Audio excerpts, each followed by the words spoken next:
Hello, you're watching World Talks on TVP World. My name is Sascha Fahrbach. The war clearly affects Ukraine because defensive capabilities that are needed there are now also being used in the Middle East, said Kaja Kallas, the EU's chief diplomat, Thursday. Now, from NATO deployments in Cyprus to Italy's political tightrope with the U.S., Europe is confronting challenges in various directions in terms of Iran. We'll now analyze the latest with Scott Lucas, Professor of American Studies, University College Dublin. Good to have you with us again. Let's jump right in there. That comment by the High Representative, the Chief Diplomat of the EU, what do you make of her statement? Is she right? Oh, I think in terms of military capability, and this has been said not just by Kaja Kallas, but it was said by Ukraine's President Vladimir Zelensky, Kyiv is ready to provide drone interceptors, which would be used against those Iranian munitions that are being fired in retaliation over the war between U.S. and Israel. It's just a consequence of Russia's full-scale invasion that Ukraine's now amongst the world leaders in terms of technology for interceptors, and they're needed because the U.S. and the military warned this before Donald Trump joined Israel in going to war last Saturday. The U.S. has a shortage of those interceptors if this is a protracted conflict. So it's also political, of course, though, because it's Kallas showing the U.S. in particular, look, Ukraine can contribute here to your military when we need you to contribute to European and Ukrainian security. Mm-hmm. And also, I think focusing on Europe now for a minute, we've had certain deployments, as we know that certain actual missiles hit an RAF base, in Cyprus. Also, Turkey apparently shot down some missiles. So, where are we with this? I mean, how close are we to any kind of Article 4, Article 5? What's NATO's position on all this going to be? Well, I mean, in terms of individual operations, they're still relatively limited once you get beyond retaliation against the Gulf states in the Middle East. So you had that Iranian drone attack. One drone got through, two were intercepted on the UK's Akrotiri Air Base in Cyprus. Then the Iranians, and I just can't understand why they did this, but they fired a missile towards Turkey, and that was intercepted by NATO defenses. But what you're seeing here is not to invoke Article 5. We're not at that point, but you're seeing NATO allies make it very clear that they are going to beef up the defense of areas like Cyprus, like Turkey, and also give assistance to the Gulf states. We don't know how much firepower Iran has. We don't know how long they can carry on the retaliation. We don't know how wide they would go.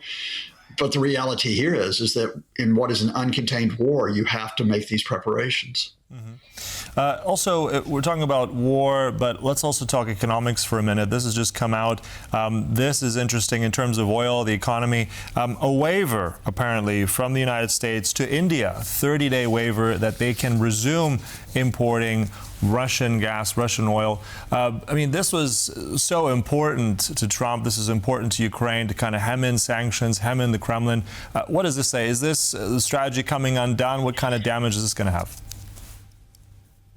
Well, it certainly has an immediate effect because, only a few months ago, the United States announced 50% tariffs on India, in part because of the purchases of Russian oil.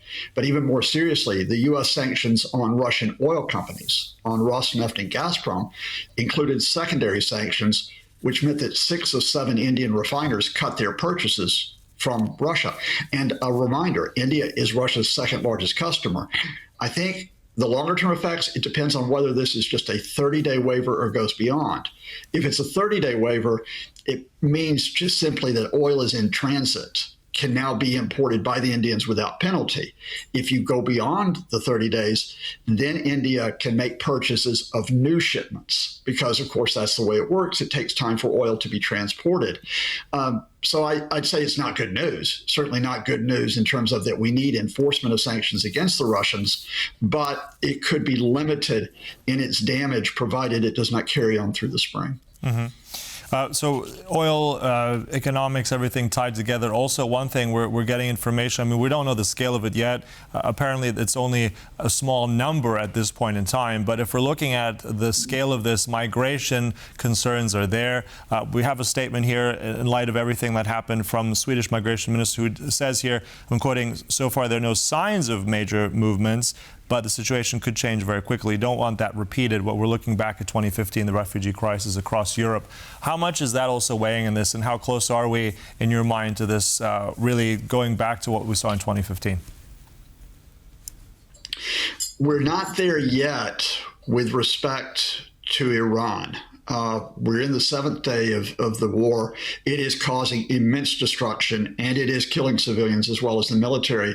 But we're not seeing huge flows of people trying to leave the country yet.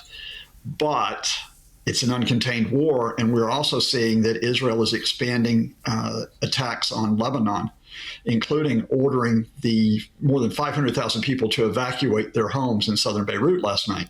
Now, again, we haven't seen Lebanese people then go further and leave the country yet. But you have to say that unless we have a clear idea of when this U.S.-Israel war is going to end, we have the potential for a surge in people trying to leave for other countries, albeit not on the scale that we saw with, I think, 6.6 million people who left Syria after the uprising in 2011. Mm-hmm. Now, Scott, we talked on Saturday morning when all this kicked off. We're trying to make sense of it all. Looking also now what Donald Trump has said in the last sort of day, I believe, to the Times, saying that he has no time limits in terms of everything. He has no time limits on anything, and he wants to get this done. Changing narratives, objectives, what is that U.S. strategy going to be moving forward?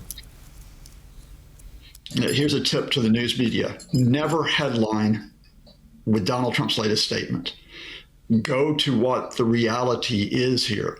And the reality is that the Trump administration and possibly Israel have no plan B at this moment. Plan A was to bomb the regime into submission. Israel wanted a complete regime change. The U.S. is willing to allow the regime to stay in place, but it has to surrender to American demands over nuclear and ballistic missile programs. But the regime hasn't given up, even though the supreme leader has been killed. So what do you do next?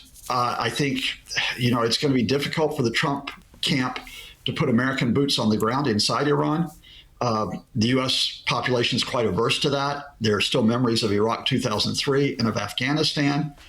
So if you don't put boots on the ground, how do you push the regime out? You probably can't do it with just air power. There is another scheme, which American officials are leaking, which is they're going to try to move Iranian Kurdish fighters across the border from Iraq back into Iran to stir up uprisings. Shades of what they tried to do in 1991 to undermine Saddam Hussein. But even if you could cause trouble in Western Iran with part of the country being split off, the regime would still be in power in Tehran. So Trump is blustering. Trump is blustering because he likes to kill people and he likes to blow up stuff, but that doesn't bring a political resolution to this war. Mm-hmm. Speaking of politics, I mean, we covered a little bit of Ukraine in the beginning. I just want to get your sense. We have the latest information. Apparently, 7 Ukrainians, employees of the savings bank in Ukraine, have been detained in Hungary. I mean, this has been an ongoing row between Hungary and also Ukraine. What do you make of that? I mean, this is an escalation. How do you see this play out politically? Yeah, man, the Hungary's elections cannot come soon enough, which are in April, because Viktor Orban, the prime minister, who faces a very serious challenge from the Tisza party and may lose, his leadership, he's using, basically Hungary's, stance against Ukraine, getting tough on all fronts. Hungary holding out against further EU sanctions on Russia, Hungary blocking the EU 90 billion euro loan to Ukraine, and then taking individual measures like we're talking against Ukrainians, almost daring the Zelensky government to make a heated response and say, how dare you do this? Look, Viktor Orban always likes to puff out his chest. He can be made to back down, but I don't think he backs down in this case until those elections are done in April. All right, look, thanks for all the latest there. Many topics. Always a pleasure having you with us here. Scott Lucas there for us this morning. Thank you. Thank you, and thank you, viewers. And thanks for watching. That concludes World Talks, but stay right here for more news and commentary on TVP World. Goodbye.